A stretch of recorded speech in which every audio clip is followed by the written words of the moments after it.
really have a problem with a lot of the processed foods that we find in the grocery stores today, and that's mainly because of a lot of the ingredients that are in there. Good food is medicine. Bad food requires medicine. There's this big misconception that this fat's going to make us fat, and it's not true. It's not true. Our body burns that as like clean, beautiful energy. And in reality, it's the cooking oils that are making us fat and overweight and leading to all this other host of stuff. Just in general, we're so undernourished. Hey everybody, welcome to the Sovereign Health Podcast. My name is Andy Schoonover, and we're on a mission to inspire radical personal responsibility for both the financial and physical aspects of your health. We get the joy of hosting thought leaders who are reimagining how healthcare is delivered. Today we're excited. We have Scheich joining us. She is the co-founder of My Superhero Foods and is an expert and thought leader on what foods our kids should be eating to thrive. She's joined by Dr. Tarek, Pacha, who is also co-founder of My Superhero Foods. He's a urologist and a men's health practitioner. Haley, Dr. Pacha, welcome to the Sovereign Health Podcast. How are y'all doing? Awesome, Andy. Thanks for having us. Thanks for having us. We appreciate being here. Yeah, I'm excited to have you on because I have a confession. My kids probably eat like crap, so I need some help. So I'm excited that you can help me and hopefully a bunch of others, figure out how we can get our kids eating a little bit better. I was reminiscing with someone, I just think within the last probably 48 hours, the foods that we ate as kids, so I was the kid who I think I had Golden Grams pretty much every day. And it was a lot, and I knew exactly how much milk to pull in those Golden Grams so they wouldn't get mushy. Like we can all, like kids in our 30s, 40s, like we can reminisce to the days that we had that stuff, right? Fruity Pebbles. Oh, my goodness. Was that your go-to? Strudel with the icing on top. Pop-Tarts. I mean, come on, right? Fortunately, I feel like generationally we're getting a little bit better. My kids, I'm just, again, being honest with what my kids ate this morning. I should have prepped this because I knew I was going to have this podcast, but it wasn't too bad. It didn't start out too bad. We had bacon, we had eggs, but we did end it with a waffle. And so I need help. My kids aren't going to eat avocados, or else I don't know how to get them to eat avocados. So when you have a parent like me who really wants their kids to eat more wholesome, nutritious foods, what do we do? Where do we start? I mean, I don't mind your bacon, egg, and waffles. Okay, question good. for you. Did you home-make the waffles or did you buy it at the store? Of course not. We bought it from the store. Okay. I have a little problem with that. Okay. All right. I knew you were. Well, just for people like you, actually, Haley slaved over a recent guide for 28 days, not just recipes, how to actually make breakfast food from scratch. Yeah, well, there you sunny side up. Go ahead. I mean, this is her heart and soul. And, I just basically, pat her, gave her massages. She did most of the work here. So she's really the expert here, and she's really turned it around. For me, I was like you. I was in your camp eating Fruity Pebbles. Too busy. I'm just going to skip breakfast. Here's something quick for the kids. But what we have realized, and what the studies clearly show, that our kids don't all have ADHD. Now, some may have some issues and we recommend you see your pediatrician. It's not medical advice. That it's simply a poor breakfast, and we know the whole idea of metabolism. The sugar spike, the insulin rush, the hypoglycemia, the low blood sugar. You can't concentrate. And if you can't concentrate, you get into trouble. You're not going to learn. You're not going to like school. It's going to cause lots of issues simply by not setting your kids up for success with these simple, not just recipes. It is a complete program. It's unbelievable. I mean, if you just give it a try, it's like you think, another cookbook. It's not a cookbook, but I'll let her speak to that much more than me. Yeah, I mean, I really have a problem with a lot of the processed foods that we find in the grocery stores today. And that's mainly, like Tarek was saying, because of a lot of the ingredients that are in there. A lot of them are over-processed, nutrients are added back in. Those nutrients that are added back in the form of vitamins aren't really absorbed in our body in the right way that they should. A lot of times these are artificial ingredients. They're tricking our taste buds into eating more than we actually should.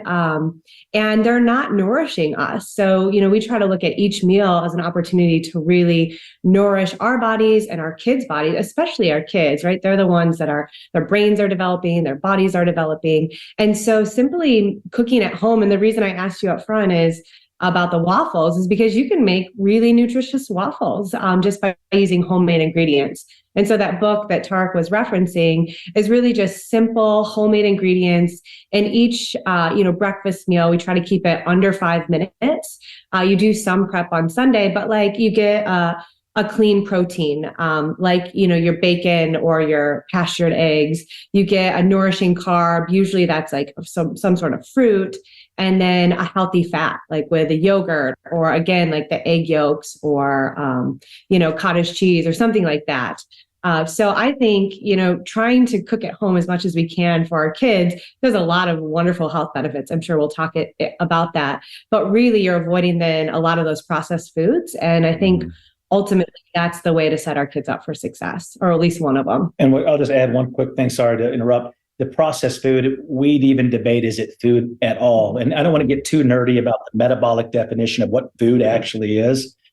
However, I'm happy to get into that if that's where this discussion goes. But as she was saying, the vitamins and minerals that were stripped out in the processing and put back in, we know aren't as bioavailable. That's a fancy word for when we eat them. Does our bodies take in those nutrients, those bodies, and build cells, build proteins, build muscle, build brain capabilities and so forth? And especially as we are kids, we're growing, everything is accelerated in its growth process. You want to give the best substrate, the best stuff to build the best human. In a way, we're not machine, we're biology. Yeah. No, I think it's good. And I think that the two things that I personally struggle with, and you all can help me with this, and I'm hoping that others, I get misery loves company, I guess. I'm hoping other people struggle with this too, so it resonates. But one is time. And Haley, you just said that most of these, again, this is called Sunny Side Up. You can get this on mysuperherofoods.com. Is that the right place to get this? Yeah. It's soon coming to Amazon, but right now. Soon come to Amazon. Great. So time is one, and then two is, how do I get my kids to actually eat this? I mean, the thing with the Fruity Pebbles and the Golden Grams that we loved as kids is they were delicious, right? And so can we make foods quickly and delicious so that kids will eat them? Those are my two things that I'm trying to because I'm sure moms out there especially, they're like, man, I just want to alleviate any of the pain of fighting with my kids about what they're going to eat as much as possible. And so including superhero foods into my kids' diet, is that going to increase the level of whining and complaining and not eating and fighting about what's left on their plate? All those two things. Those are the two things that kind of stick with me. Man, I want it to be quick, and I want the complaining to be as little as possible. And maybe that is a high time preference approach to this, but that's what I know some parents feel, those two pains. Yeah. I mean, I think the struggle is real, and we're all busy. A lot of times you have both parents, our partners working in the home. For me, the biggest thing that comes to mind, and it's hard, there's not an easy answer. All good things are hard, right? True. Is cutting out natural flavors. So natural flavors is the 4th largest ingredient in processed foods today. It's so prevalent, and it seems so innocent. Yeah, exactly. Just a natural flavor. The reality is that a natural flavor actually, can most of the time have over 100 different chemical substances in it. And its main purpose is to trick our taste buds into eating more, into preferring that flavor, which is a fake flavor. There's nothing natural about it. It's a fake flavor. And I think that is the most dangerous thing. And Unfortunately, when you go down the grocery store aisle, and especially even in like the baby aisle with all the baby foods, you see a lot of the puffs and the cereals, and a lot of them contain these natural flavors. And Mm-hmm. these trick our taste buds because they're engineered by food scientists to be better than normal, regular, real food. And so they trick our brain, and then our kids start really preferring these fake flavors. Who's not going to like the Fruity Pebbles filled with, that's even artificial flavors in there. Mm-hmm. But these fake flavors designed by these food scientists to get their kids to love them over like the taste of real blueberries or strawberries or something like that. And so it's really hard. And I think it's a long, slow process, but like cutting out the natural flavors, which most often means cutting out most processed foods. So that addresses kind of your first Sure. question, is a way to do it. Because what happens is, even if you eliminate them for like 7 days, then your taste buds really start to recalibrate. And kids then start to notice and appreciate the tastes of real food. And adults. And adults, exactly. So that's kind of step one. And that's hard. It's hard because it is in so many processed foods, and even organic and the so-called healthy processed foods. And then as far as time, I don't think there's an easy answer to that either. We tried to help with that with this breakfast guide, with the preps, and then just like simple morning breakfast ideas.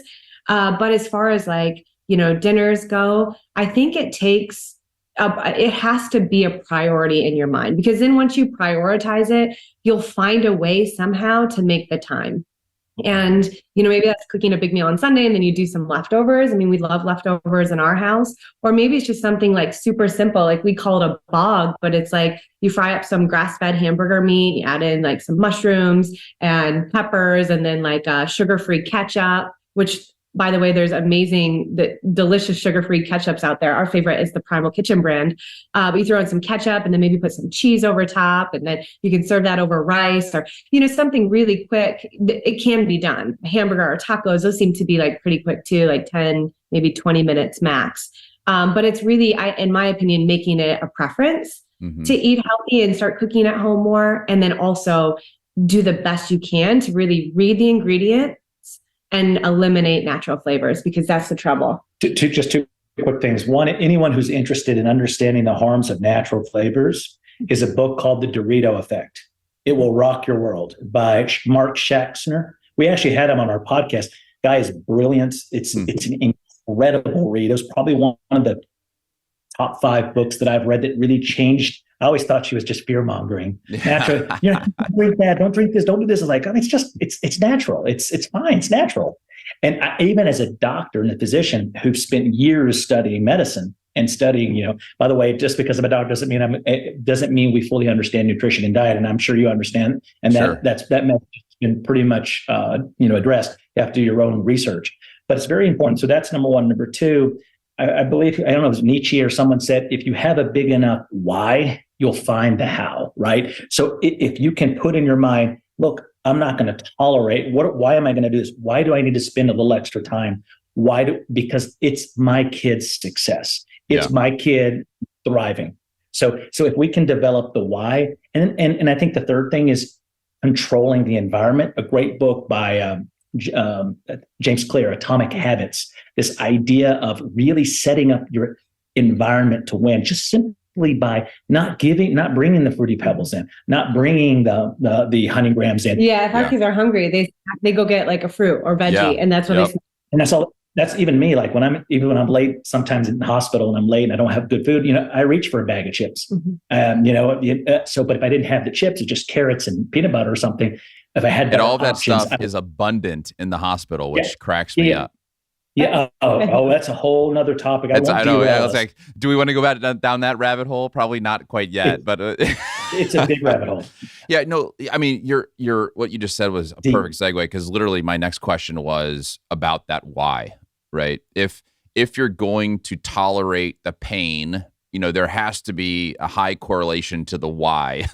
And so, can we talk about the why? Like, I think there is a cultural feeling here of, they're kids, they'll persevere, they'll be fine. People who get sick, the people who get sick are 60 and 70 and 80 years old. Like these kids, they can, persevere. They can get through any of this stuff. Like, why should we care about this?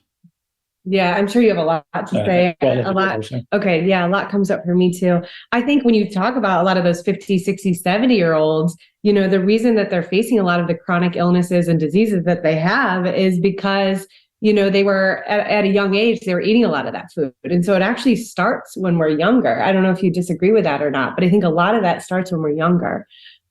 Which was one of our main missions. We at My Superhero Foods, we said, why do we have to wait until we're 30 or 40 to learn? Isn't that ridiculous? Yeah. Aren't kids smart enough? Andy, can you imagine, like, if your kid says, hey, I want to jump higher because I want to go across the monkey bars and I want to get stronger. And you say, hey, here's avocados or here's grass-fed meat. Kids really internalize it. We do not give kids the power that they deserve. They understand Bitcoin. I mean, if you read, I read little Bitcoin stories to kids. They get it. You think they don't, but they do. And when you put these seeds in, and that's what we at My Superhero Foods are obsessed about, is education, writing children's books. I mean, she's the queen of like, just these books are just incredibly, we have so much fun writing them. And it's the message that's inside, but it's absolutely critical. One other thing, this is the first generation where the kids are expected to live less or live a shorter health span quantity than their parents. Because the last many, many years, it's always, we live a little bit more, our kids a little longer than us. However, that has now inverted due to the absolutely poor eating habits and many other things. But Robert Lustig, a very famous guy, unbelievable, all his literature really, really good. He said, good food is medicine. Bad food requires medicine. So good food is medicine. Bad food requires medicine. Yeah. I love that. Yeah. And the only thing I'll add to that is that we've seen, to your point, a lot of the rises in these chronic diseases starting earlier and earlier in kids. Diabetes. And I think it's like 98% due to the food that we're giving them. In fact, that's how we kind of found our pediatrician early on is, did a lot of research when my first was born, and then interviewed a lot of doctors. And what I love what he said, because at the time I was just kind of like, I didn't know about vaccines and hearing all this stuff about its linkage to, certain behavior disturbances and mental stuff in kids. And he's like, yeah, autism, things like that. And he just said, not to go down the vaccine path, whether, we're pro or against it, but rather it's the foods. It's what is in our foods today. And that's what's causing all of this stuff. And so you do see a difference. And I love hearing the messages, especially on our growing Instagram account of people that say they did it. And it was slow changes where it's like they started to really eliminate processed foods, not bring it into the house, cook at home more. And just the kids' demeanor changes drastically in terms of just the calmness that they have there. There's another good book, since we're throwing out all these books, Michael Goran, he wrote Sugar Proof. Yeah. And it shows that the test scores in kids that eliminated sugar, even for just 7 to 10 days in the classroom, improved drastically. So there is a huge difference in your kids when you give them, a lot of these artificial ingredients that we see in processed foods versus real whole ingredients that we find, foods that come from nature. So that would be my why, is just, you do see a difference in your kids. She also, and again, incorporates this beautifully in our household, the idea that when we cook together, the opportunity for connection and bonding, application of math, hand-eye coordination, fine motor skills. Our two-year-old was cutting strawberries, and I said, "You're going to be a surgeon?" He said, "I'm going to be a surgeon." And she's cutting the strawberries with a knife. She's 2, and she's eating the strawberries. So this idea of bringing everyone into the kitchen, the idea maybe putting on a little music if you like, or whatever, or a good conversation. You teach them about quarts and weighing and measuring, and it's really quite remarkable. It's an experience.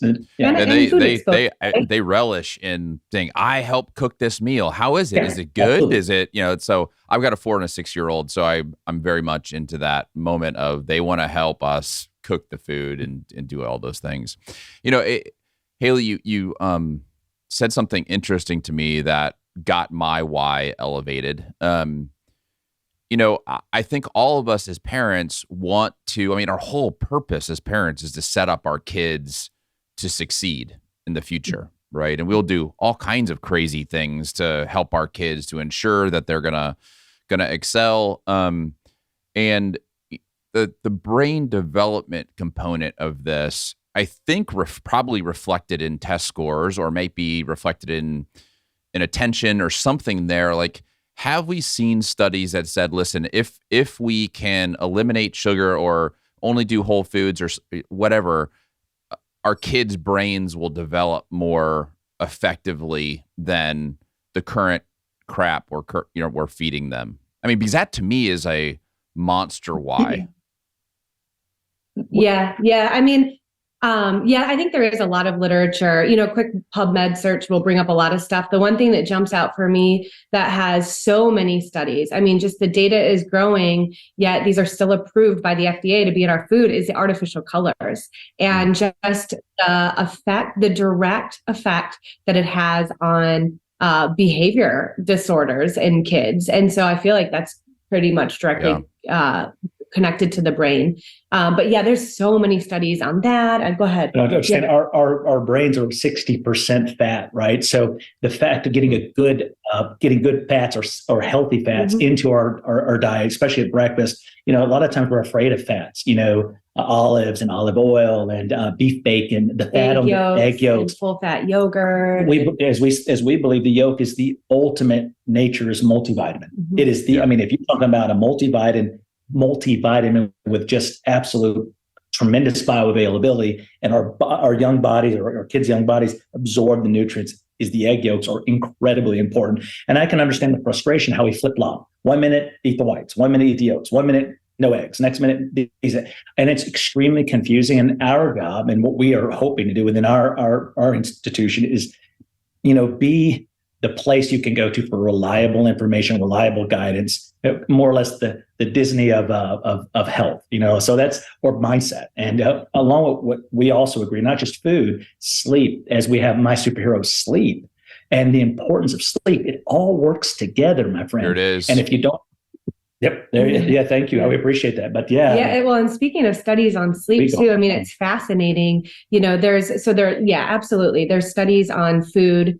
and brain health. And the less processed of a food and the more of the healthy fats, like Tarek was speaking to, that we can eat, the better it is for our brain. Also, if you think about like our gut microbiome, a lot of people say that's our second brain. And the food that we eat is really affects our microbiome, which affects our brain, which affects our immune system, which affects so much in our bodies. Allergies. But then, so it's all connected. What we put into our bodies really, really matter. And that's not to say the occasional processed food here or there, maybe it's a quick meal but in general, I think you can 80% of the time really try to just nourish our bodies with these real healthy fats, clean proteins, fruits, veggies, all that stuff. We're really, really setting our kids apart from a lot of the other kids, unfortunately, that are growing up on processed foods. And then to your point with sleep, there's so many studies. The ones that are most fascinating to me are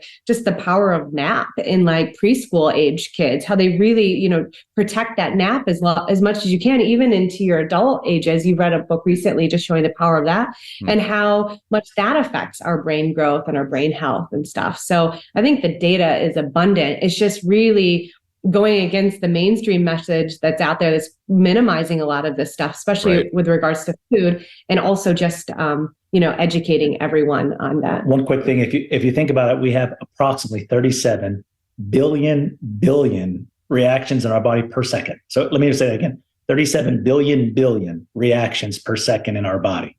So that's how many zeros is that? Is that 18 zeros? Whatever it is, I don't know what it is. 18 zeros, yeah. I'm just a doctor. I'm not a mathematician. I'm not a cryptographer. But I will tell you this, though. The fact of the matter is, it's preposterous to believe, we know this little thing will do this and this little thing will do that. Eat whole, nutrient-dense food.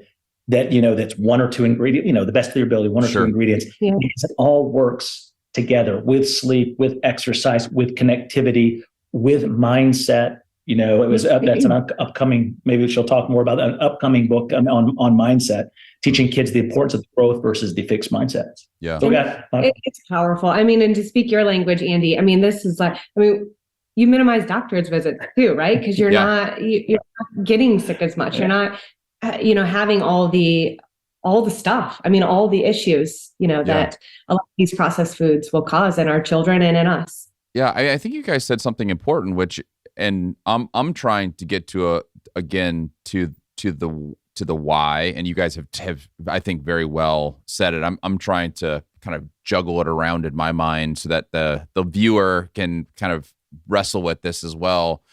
Something that you said was interesting to me, where culture is telling you one thing, or we're hearing one thing from the media. The media is impacted by big food. We're hearing something else. We're flipping back and forth. And so I get confused as to, what is right and what is wrong, and everybody, I mean, there's this thing about data, like you can get data to say whatever you want data to say, and so we're looking to you all and saying, going to mysuperherofoods.com and to your Instagram page, and it just feels all so complex. And then I think I feel bad because sometimes I'm like, okay, just have it because we got to get through the day, And so Haley, you said, hey, 80% of the time, if we can hit 80% of the time, this is not a dogmatic thing. This is like let's do better today than we did yesterday on having our kids eat more nutritious foods. But how can we just slice through the BS and get to truth? What is the ultimate truth here? And how do we frame it in a way that's just easy for me to understand as a dad walking through the grocery store saying, that's good, that's not good? Are there some tricks to this that we can kind of think about when we're walking through that grocery store? Yeah. I mean, go ahead, Tarek. I think the one thing that I would say is if you can eliminate or reduce processed foods, anything in a box or in a package, or even granola bars, anything that requires processing, that includes oils. And so I mean, she can add on to that. But I think the number one thing, if someone were asking what's the single best thing you could do, one thing that comes to my mind is elimination or reduction. In reality, reduce as much as possible processed foods. You have something? Yeah, I think that is. I think to eliminate it is just probably impossible for most people. And so I don't even think we want to say that, because that may just cause people to get super discouraged, but definitely reduce the amount. And I think that starts with number one, what you bring into your house. So to Tarek's point, when you're going to the grocery store, and even, I mean, even try to, this may sound extreme, but when you can, try to avoid the grocery store as much as possible. During the summer, shop near farmers market, or find a local, we a couple of years ago found a local rancher, and we bought a half of a cow, and it's all grass-fed, grass-finished. We got $4.25 a pound. We live in Ann Arbor, so they're super pricey here in Ann Arbor, Michigan, but we went an hour out closer to where Tarek works, so kind of more local to him. And that's including the steak, the steak cuts, the roasts, that stuff. And that's incredible. We got a freezer, and we put it in our freezer. So we don't buy, meat at the store often. We're part of this local CSA. So it's a community supported agriculture, I think is what it stands for, but just found local farmers. I think there is a little bit of a misperception out there where it's you have to find organic, but the reality is that organic symbol is hard, it's expensive, and it's hard to maintain. And so you find a lot of really good local farmers. They're not certified organic, but they're using regenerative farming. Mm-hmm. They're using organic practices. So we go every week, we pick up our produce there. It's amazing because the kids come with us. Sometimes they're picking the produce, or they're getting to know the farmers. They're seeing this is where food comes from, not the grocery store, avocado from like Mexico. Oh, it comes like right here from the earth, from the dirt. So we do our CSA. We have, again, and like, this is kind of extreme and I wouldn't expect anyone to like just jump right into this, but like maybe pick one of these. But we found like a local dairy farmer. And so we do our raw milk and we're part of our herd share. And so the kids see like, okay, here's where the milk comes from. And even just doing maybe one of those to start is a wonderful way to jump into it. But in general, like if you can't avoid the grocery stores, but if you're not, like stay to the outside of the grocery store and, focus on the fruits, the veggies, all the dairy. When you're reading things like yogurt, turn it around and look at the ingredients. And there's a lot of like foreign things and, it kind of seems like a science experiment sometimes, but like just try to stick to minimal ingredients. So yogurt, you can find the packs, the Go-Gurts, and there's like, probably 10 different ingredients in it. Skip that. Get the whole plain full fat yogurt, just one ingredient in there, and then like top it with some honey or chocolate chips maple syrup or coconut flakes or something like that. And try to spend the most of your time either outside of the grocery store completely or at least on the outside of the grocery store. That's some great advice. And I would add another thing is if you really wanted to take one other thing, make it maybe even more simple, is stay away from liquid sugar. Liquid sugar, like, orange juice, again, a little bit is not the end of the world. Coca-Cola, Frappuccinos, smoothies, Tropicana smoothies. If you can say this, okay, does this have sugar? If it's a liquid and it has sugar, if you can do that, if you can eliminate, black coffee, if you want to do some coffee, put some half and half or put some creamer in, that's not bad. Full cream, whipping cream, but liquid sugar is devastating. For metabolic, it goes straight to the liver, turns right into fat. It is not sugar. Liquid sugar is fat. It's the bad type of fat that goes in your liver and around your organs. So that's critical. And your advice was excellent. Yeah, I think the liquid sugar is a great first place to start. We have on our Instagram and our website, we have a program called Superhero You, and we started it in 2022, which had a nice ring to it. Now it's 2023. And it's like, each month we make these small changes because to dive in is going to be overwhelming and expensive. And it's next to impossible to dive and do all this. But it's like each month you make these small little changes and maybe that change lasts 2 or 3 months instead. And then it's like, okay, we got this down. Wow, we're feeling good. We're motivated. All right, we're going to bring on another health change. And so you kind of go to the next month and then you incorporate that in. All of this is going to be more expensive. I mean, like a good whipping cream is going to be a lot more than the coffee mate that you're putting into your coffee with like some raw honey. Maybe a good whipping cream and raw honey is going to be more expensive. But I think, again, it goes back to the why. And really, when you're ready, you start to prioritize that. And then like in our house, we give up a lot of the other stuff. So like, I don't get my nails done. I'm not getting like, the new designer clothes and stuff. And this isn't judging anyone. It's just, we can't afford to do it all. And so we have to make cuts. And we came to that decision where it's like, okay, this is a time we're really going to prioritize our health. We're going to make cuts in other areas to sustain that. Yeah.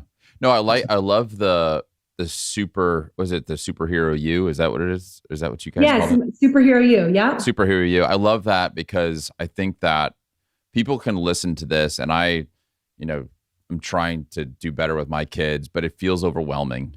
And even so we have the why. I think we've talked a lot about that. I do want to talk one more about some kind of mental health stuff that we've seen in kids and how much this impacts them. And we talked about ADHD a little bit, but I want to talk more about that.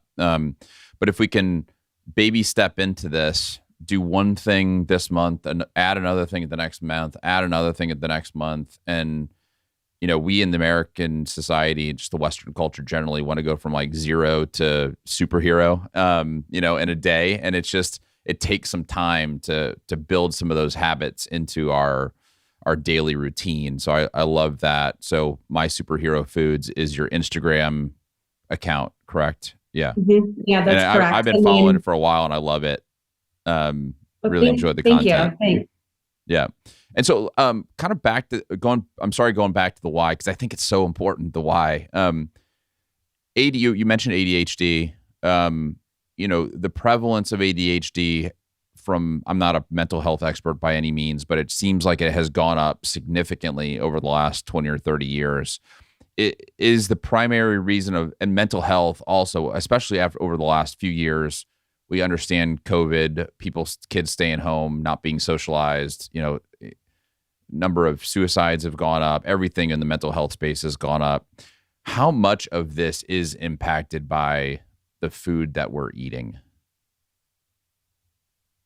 Oh man, I think that's a tough question, because I feel like it's so connected with our sleep and with time in nature, and so I think in that regards it's a piece of the puzzle. I don't think it's like the one thing, and so that's kind of why we're trying to like hit on all these wellness pillars. And that's why, like, for example, in our children's book, you'll see most of the illustrations, the kids are like outside in nature. So we're just kind of subtly like getting in all these other important concepts. Or they're like, cooking the food themselves, or they're around animals or family dinners and stuff. I don't know. I mean, that's, go ahead. You guys have kids. I just want to make sure that you guys have kids. You're living this. This is not just talking heads. This is practitioners, talking. So how old are your kids? Well, gosh, we're a blended family. So together we have 6 kids. Oh, holy cow. So we're like the Brady Bunch family. So our oldest is actually going off to college next year, or the summer. And then our youngest, like you said, is 2. Oh, so yeah. Okay. So you have legit experience in this. and absolutely, I agree with you. You cannot go to a college professor who's maybe making $67,000 a year or whatever, and try to learn how to become a billionaire or a multimillionaire. That's ridiculous. Like kind of like what you're saying. At the end of the day, you do need to go to hopefully to the person actually applying that knowledge. You actually see them doing it and go towards it. And that would be obviously much more useful way. But going back to the problem, food is, like she said, is an important piece of the puzzle. I think it's a couple things. I do believe it's the food. I believe it's, again, sometimes we get a bit tired and overwhelmed and lazy, and it's easier to buy processed foods. And these foods, as you know, are full of, they're not really food. They're edible products. They do not do anything useful for us. And so unfortunately, it kind of is what it is. And that's what we're trying to figure out the why, so we don't do that as much. The second thing is, I would say our sleep quality. There is so much to sleep. We could have a whole nother podcast just talking about sleep. It's unbelievably important. Some argue sleep is more important than food and exercise combined, or food and movement combined. That's how important sleep is. Finally, Matthew Walker and his book, Why We Sleep, is an absolute mind bend. Anything by Matthew Walker. You can follow him on Twitter. He's got a bunch of books. He's got a podcast. Fantastic, Matthew Walker. So sleep is critical. Third thing is screens, the screen time, phones, iPads, switches, PS4, whatever. Now, we're not saying you can't get on the screens. We're not saying you can't have, which needs to be monitored, needs to be regulated. The problem is and it's a hard word, but so you have screens, and not only the kids on the screens, the parents on the screens. So when you have parents that are distracted, Johnny comes in and mama's on, or dad's on, on their phone. Oh yeah, sure. And they pick up on that, and they see that you're not putting in the attention, that you're not giving them. They sense this. Kids are very intuitive.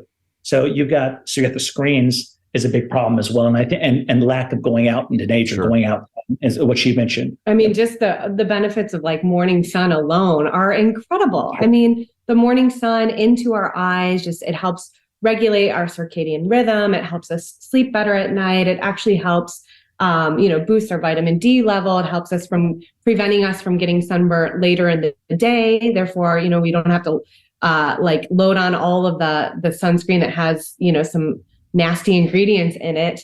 But I think also, nature, you mentioned sleep. I just was reading this really powerful study saying that not all, but a lot of cases, a lot of ADHD diagnoses are actually just sleep disorders. That's all it is. Or even food disorders. And then, in regards to food, just really bringing that home, I think just in general, we're so undernourished. If you think about processed foods and even like why they have to add in the natural flavors, it's because the food has been so destroyed and processed that there's little nutrient value in it. You mentioned, Robert Lustig, who's an endocrinologist, and he has some really great books out, but he said it's not what's in our food, rather it's what's been done to our food. And so you think about like that processing, it really destroys all those nutrients. And if that's what your meal is processed foods, that's what the kid's eating, they're really not getting a lot of nourishment. And so it's really no surprise that there all these like mental disorders and chronic diseases and stuff are on the rise. We're raising this generation of like undernourished kids. So I think to sum it up, it's like really a combination, but like as much whole foods as you can, cut out the natural flavors and eat, like really focus on whole foods, prioritize sleep. We've got some great tips in our children's book on how to do that. And what I love the most is like parents who read it, they're like, I learned so much about this book too, or like, about my sleep.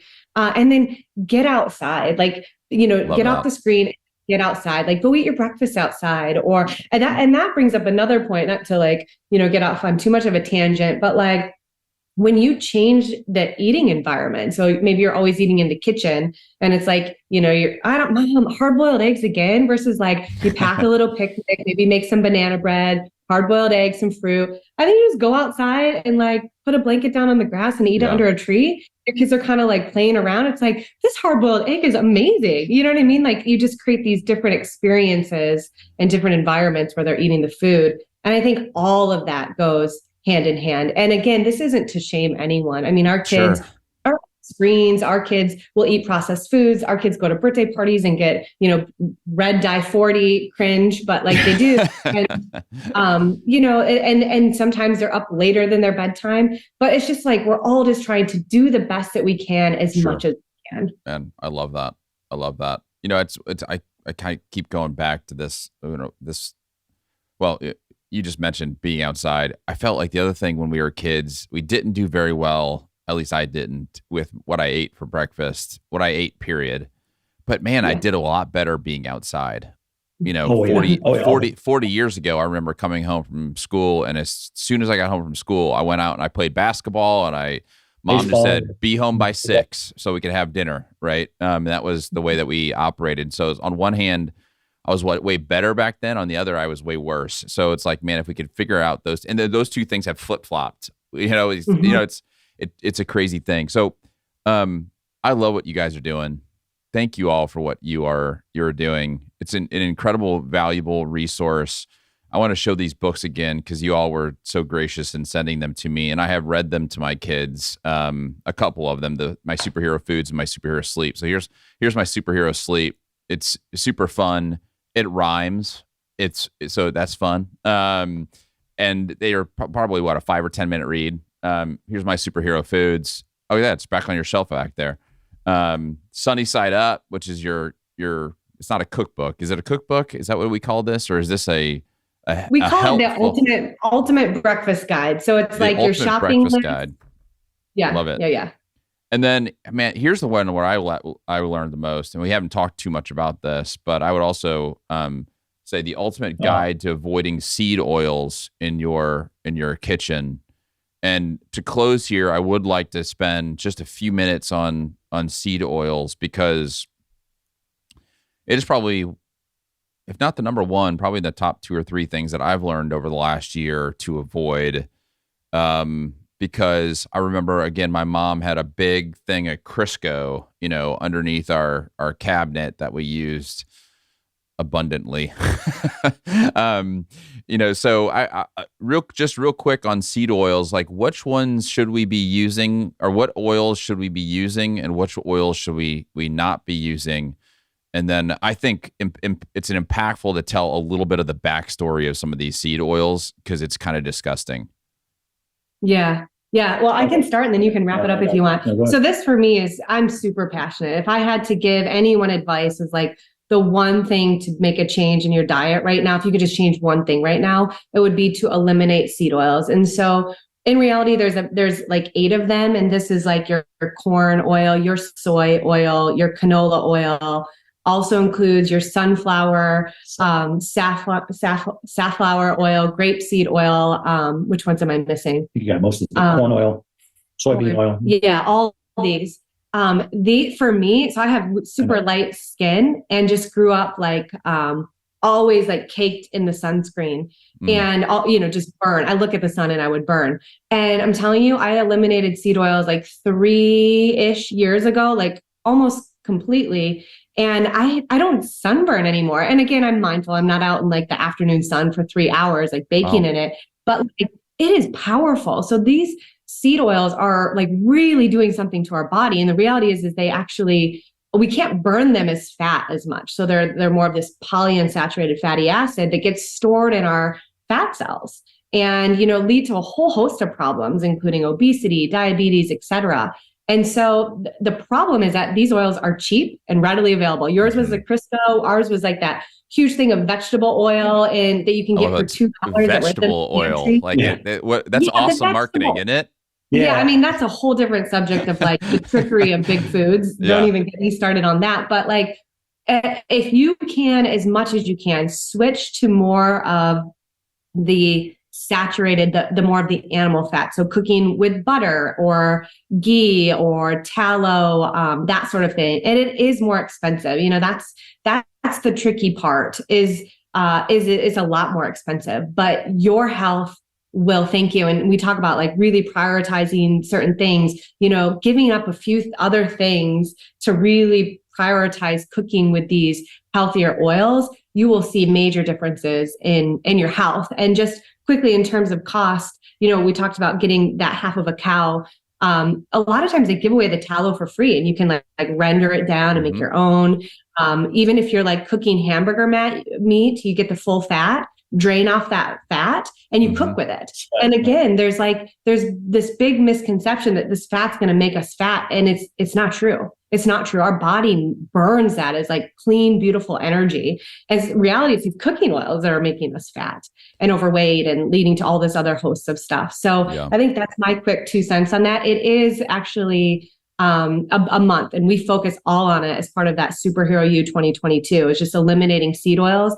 And, if you really dive into that month, like each day you'll learn something new that'll just blow your mind on just how these cooking oils are awful. And I'm sure you can talk about maybe the processing, what they're doing for our environment, all that stuff. And real quick, the other thing I want to add, because oftentimes this comes up.